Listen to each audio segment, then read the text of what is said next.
You think you've seen some scary shit on the internet? You've never seen candy corn whiskey. Ow!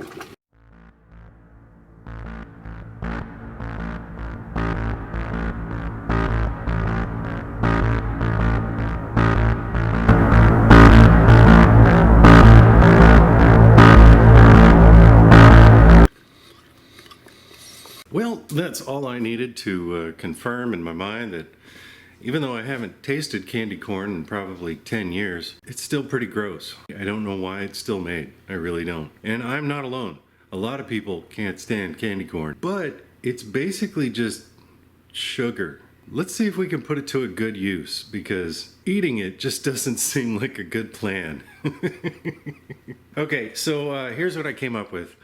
We're gonna make a candy corn whiskey. It's gonna be roughly 60% real corn and 40% roughly of candy corn. I'm aiming for a potential ABV for this wash around 9%. So I'm gonna go with a grain bill of 12 pounds of corn, 7.5 pounds of this fake corn, about 6 gallons of water-ish. So we'll see how close we get.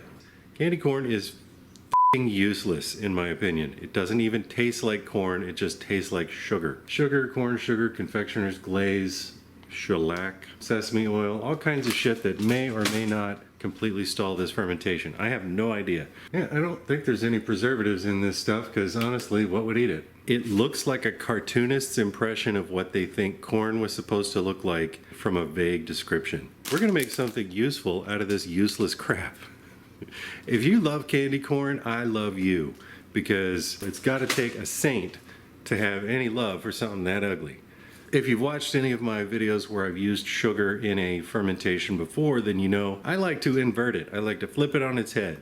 Basically what that means is we're going to take some acid and some water and our sugar source, and we're going to boil the piss out of it for about 20 minutes in order to break the sucrose molecules into fructose and glucose. It's gonna make the yeast a lot happier. It's not gonna get stressed out trying to eat up the sugar because it's broken down into smaller molecular pieces. The reason why I really think that's gonna be necessary is because this is a processed sugar. So I'm gonna get this started and we'll see if we can take some of the scariest shit on the planet and turn it into something amazing for Halloween. All right, let's get started. I'm gonna get this gallon of water up to a boil, and then I'm gonna turn the heat off and dump in my 7.5 pounds of candy corn. I felt weird buying that much candy corn. It felt weirder than the first time I went to go buy condoms. I can't really explain that. So we've got to melt all that candy down so that it doesn't just sit on the bottom and burn. We don't want to burn sugar, although that might taste good. It's going to be easier to work with if we can get that water as hot as possible so that it will dissolve as much of this candy as possible. Once that's dissolved, then we're going to bring it up to a boil.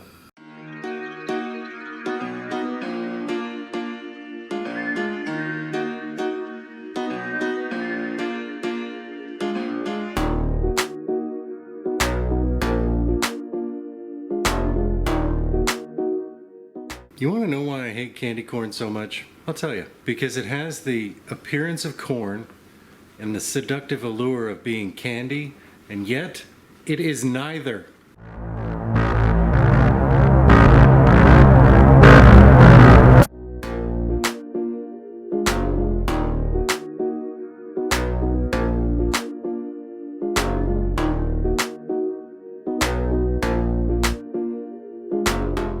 In the meantime, I have a shit ton of corn to grind. I don't have a grain crusher. This whole time I haven't had one. Well, now I have 12 pounds of corn that hasn't been malted, so it's hard as rocks. I gotta grind that up in my food processor. What, it's Halloween, you have to see gross things. Happy Halloween!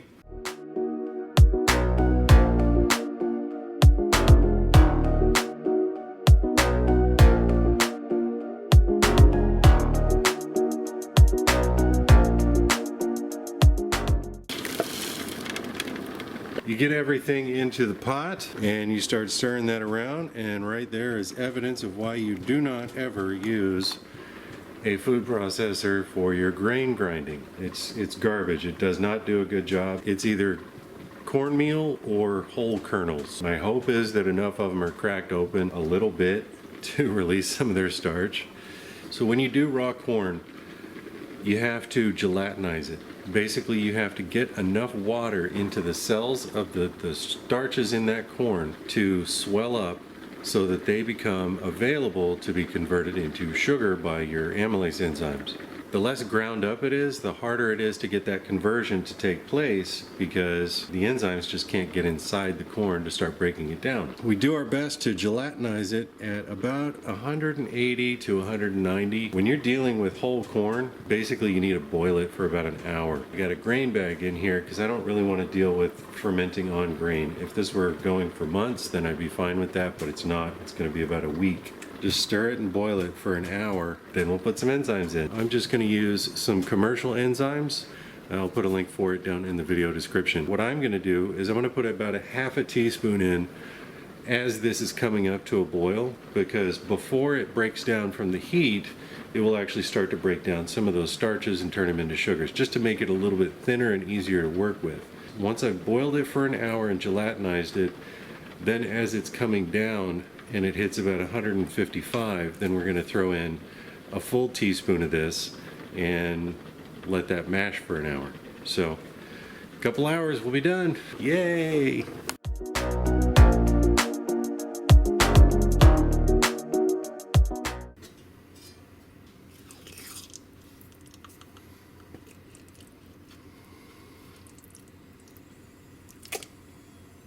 So as you can see, I've got a big pot of concrete. Yum. It cooked for an hour and 10 minutes, right around 190, 200 degrees. Then I just turned off the heat and I let it sit for the next 3 hours. I think it's as gelatinized as it's gonna get. I just took the temperature. It's 170 degrees right now, which is a little high for putting in my enzymes, but I'm gonna go ahead and throw in a little bit and stir that around, see if we can get it to thin up, because I can't get it to cool any faster with it just sitting like this as a brick.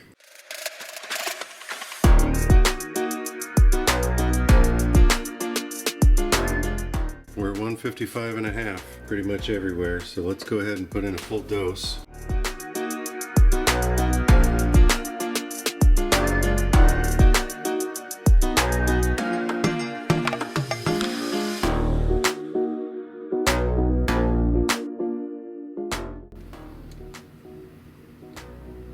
Shit.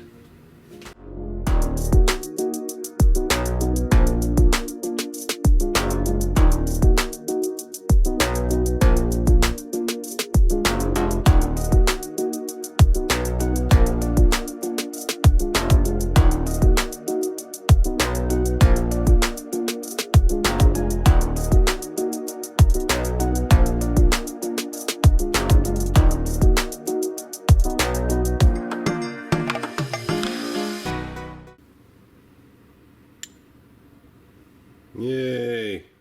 So now I'm going to do the unenviable task of draining this out and getting the wort separated from the grain. That is going to suck a lot because straining corn in a grain bag is awful. But I love you guys, so I'm going to do it.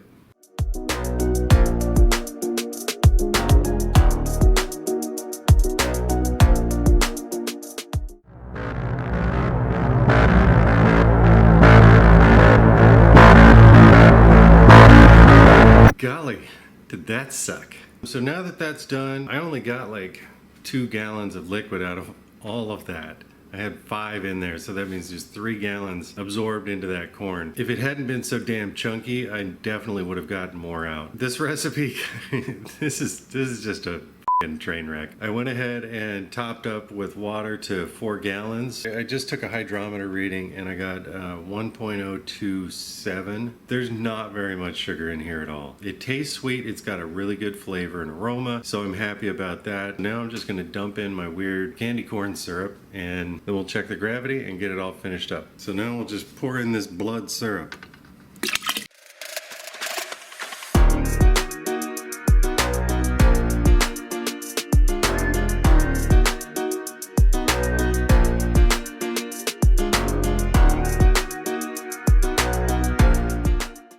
was talking to a buddy of mine last night about what I'm doing, and he said candy corn is one of those things that you see it in a bowl and you're like, oh, candy corn, and you eat one and you're like, oh, that was pretty good, and then you eat 7 and you're like, f this shit, that's candy corn. So again, let me reiterate, my goal here is to make something that's not awful out of candy corn, to find a good use for it finally. Cross your fingers. Rather than plain old yeast nutrient, I'm going to use yeast energizer. I actually got this for a project that I can't tell you about because it's a collaboration between me and another channel, and it's not going to be ready for like 3 or 4 months. I'll put a link for this stuff down in the video description. So far with my other experiment, it's working really well for higher gravity fermentations. I want to go ahead and oxygenate this thing too, just to give it as good of a chance as possible to finish up when I need it to. I got my air stone threaded through the back of this spoon. Everything's been sanitized. I'm just going to drop this down in here. Alright, so now I'm just going to let that run for about 30 minutes to really saturate this thing with oxygen so the yeast gets off to a running start once I dump it in. I'm pretty sure I'm going to go ahead and over pitch too. I wanted to go ahead and add another gallon of water in order to drop the gravity reading, just to give the yeast a little bit less stress. The more sugar, the more osmotic pressure, the more stress on it. So by doing that, hopefully I'll just take a little bit of pressure off of them. I'm not worried about off flavors, I'm worried about speed. I want them to be able to chew through this pretty quick and be healthy while they're doing it, because I'm running out of time. Alright, so it looks like we're at 1.070. That's the new gravity with temperature correction. So that gives us a potential ABV of right over here. So let's just pitch the yeast in this monstrosity and then lock it up and hide it away for a week. I love how disturbingly orange it is. It's like mashed pumpkin, which also goes with Halloween. So happy Halloween, everybody. Think I got enough in there?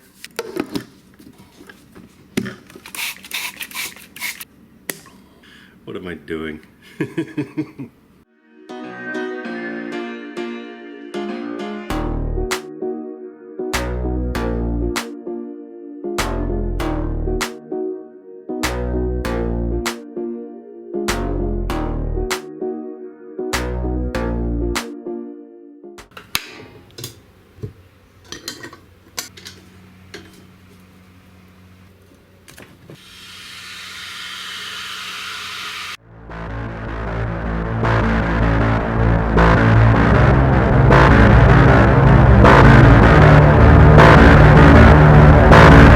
Okie dokie. The Great Pumpkin came and delivered a whole bunch of jars of cuts for me. So now it's my job to find out if this was an absolute train wreck. I really expected it to be. That big pot of red syrup that I made from the candy corn, if you've ever taken a big old mouthful of like red icing, it can have that weird, almost chemically kind of taste to it. That's what it tasted like. Even diluted, there was still some of that weird kind of ugh. So I was really concerned that this thing was gonna have a really nasty aftertaste to it no matter what. I'm happy to report that that is not the case. This is surprisingly clean. There was only enough time to do one run. So this is basically just a stripping run. It was a slow stripping run because there wasn't enough time to do 2. What I am most blown away by is how clean this is. Like even the tails. And this one has visible oil floating on the top. Let me see if I can get a shot of that. You see that oil floating on top there? So this is definitely the tails. No doubt about it. What's weird is they're incredibly mild. The characteristic like super wet dog, moldy wet cardboard isn't there. And I'm really surprised. It's just the barest hint. The other cool thing is that in some of these jars of tails, there's like butterscotch. That's nice. Wow. Weird. So this blend isn't really going to be very challenging. I mean, there is a tiny little bit of stuff in the tails, but I'm not going to go crazy for it. Yeah, so the cuts on these are not very difficult. They're pretty standard. I'm just going to go ahead and throw this together, see what the ABV is. Then I'll decide whether or not I want to throw anything else in.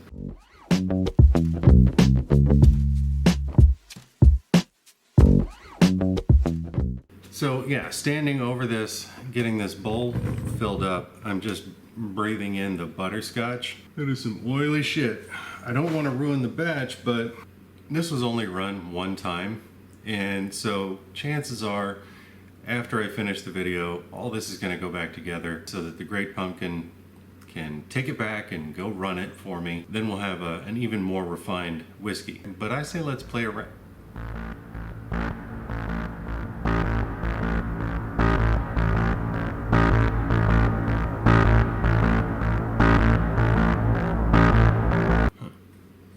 I say let's play around with it.